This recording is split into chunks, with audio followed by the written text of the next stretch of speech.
Lesson 35, we're going to be doing graphing rational functions when we have a horizontal asymptote at y is equal to 0 when the numerator degree is less than the denominator degree. All right, so here's the equation that we're going to be working on. Typically, you'll be given the equation multiplied out as well as in factored form. Every once in a while, you'll be asked to factor something, but it'll be pretty simple factoring.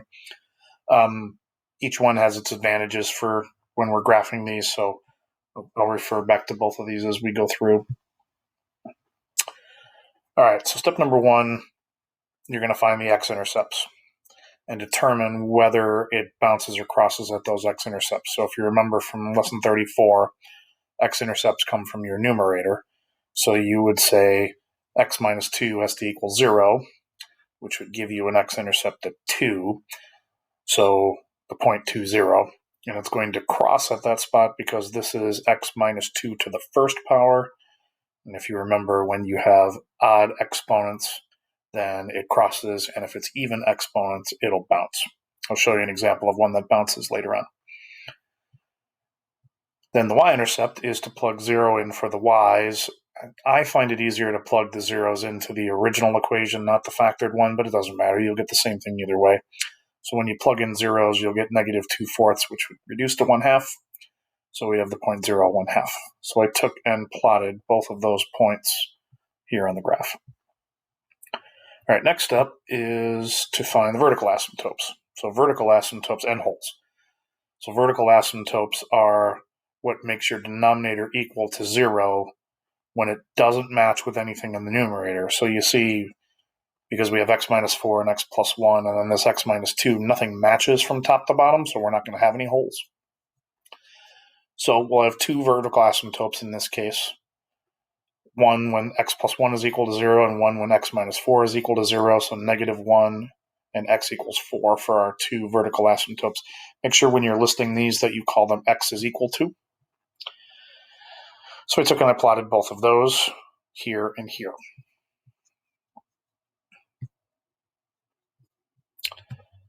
All right, next is the horizontal or oblique asymptotes. So from the little chart that we had in the previous section, when your numerator degree is smaller than your denominator degree. So this would be x to the first. This would be x squared. So numerator degree of 1, denominator degree of 2. Numerator is less than denominator degree.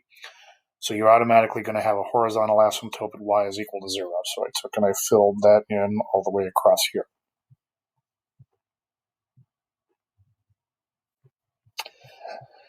And the next step is to fill in the graph. Now, before we do that, I want to talk about what happens at vertical asymptotes. So there's two possibilities, as you'll see here. So one possibility would be where at the asymptote itself, the graph goes in opposite directions, like one of these two, or it'll go in the same direction, like one of these two. So how do you know which one you're supposed to do? That depends on the multiplicity at your asymptote. So in our particular example here, we have x minus 4 to the first, x plus 1 to the first. So when we have our two vertical asymptotes, then they are going to end up going in opposite directions at each one because those are to the first. Now, the question will be which one of these two, and that's going to come out the graph as I'll show you in a second. This one down here, let's say you had something where your equation, and on the bottom it was x minus 3 squared. Then at that particular vertical asymptote, then the graph is going to go in the same direction, both either approaching negative infinity like this one or positive infinity like this one. And again, you'll determine which one of these two it is depending on what else is going on in the graph. So I, again, will show you that here in the graphing of this. Okay, so let's graph this. All right, so we've got our y-intercept. We only have one x-intercept in this case. We've got our two vertical asymptotes and the horizontal asymptote across here. Okay, so here's how the graph's going to have to go. At 2, it goes through the graph. It does not bounce because it's x minus 2 to the first. So the only way to do that and to go through the y-intercept would be to start up here work your way down, come through here, and then go back down here. So it'll go like this. That's the only way for you not to, you're not bouncing here at the positive 2. You have to come through this point right here. There's no other way to make it go from here to here. And then the ends will just run along the asymptotes. Okay, then the other parts of the graph here. So you're always going to have a completely full graph from left to right, except for where your asymptotes are, and eventually when you end up having some holes. All right, so let's talk about the first asymptote here at -1. So that would go along with this term here. That is x plus 1 to the first power. So because that's to the first power, since I have on this side of the asymptote it going to positive infinity, that means on this side of the asymptote I'm going to go to negative infinity. So I'm going to come across here and graph like so. Okay, so that on the one side I'm going to positive infinity and one side going to negative infinity. Again, because that's x plus 1 to the first power, and once 1 to the first power, they need to be going in opposite directions. Same thing then over on this side, because this one is going in the downward direction, and this is x minus 4 to the first. That means in this one, I'm going to come from the opposite direction over here. Okay? Now, notice the graph does not cross the vertical asymptotes. But here, I cross the horizontal asymptote. So horizontal asymptotes are really only referring to what's going on at the ends. So it's what's called end behavior. So the end behavior of this means your graph is going to run along that horizontal asymptote. So it's okay if you end up crossing horizontal asymptotes in the middle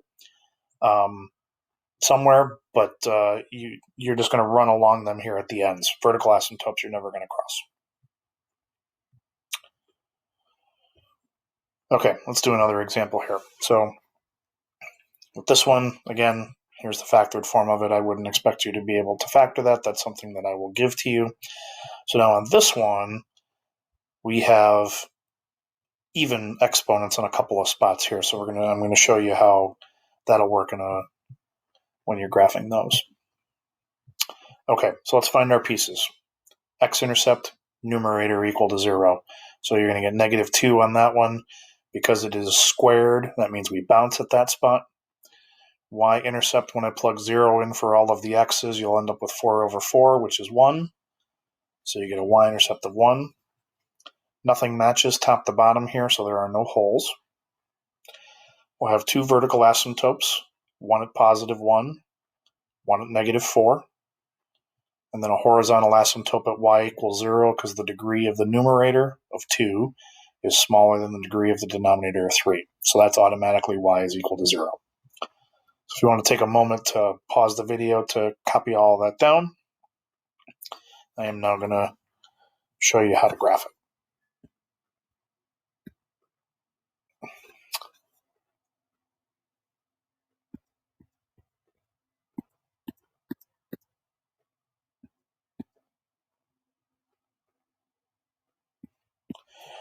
All right, so we have an x-intercept at -2. We have a y-intercept at +1.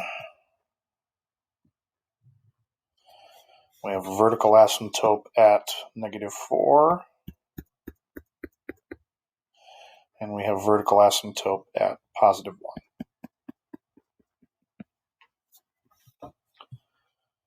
Okay. Next steps. Figure out how the graph will work on this one.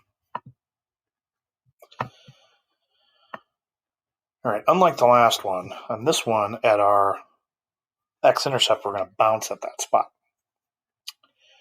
So in this one, in order for me to bounce and still go through here, that means I'd have to start up here, come to here, bounce at that spot, come through here, and go up through, or go up to my vertical asymptote.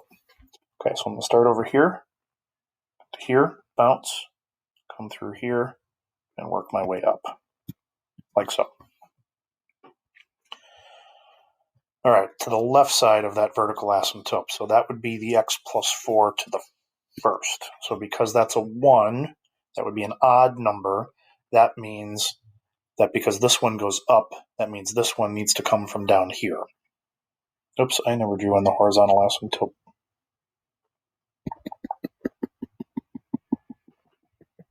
I think so. Okay, so I will come through here, run along there. Okay, and then on this one over here, because it's x minus 1 squared, that means I go in from the same direction. So because this one is up, that means this one will come from up as well. Run along the horizontal asymptote. Then you have your graph. Okay, here's a little better picture of it from Desmos. All right, so that is lesson 35. Let me know if you have any questions on graphing from when your horizontal asymptote is going to be at y is equal to 0.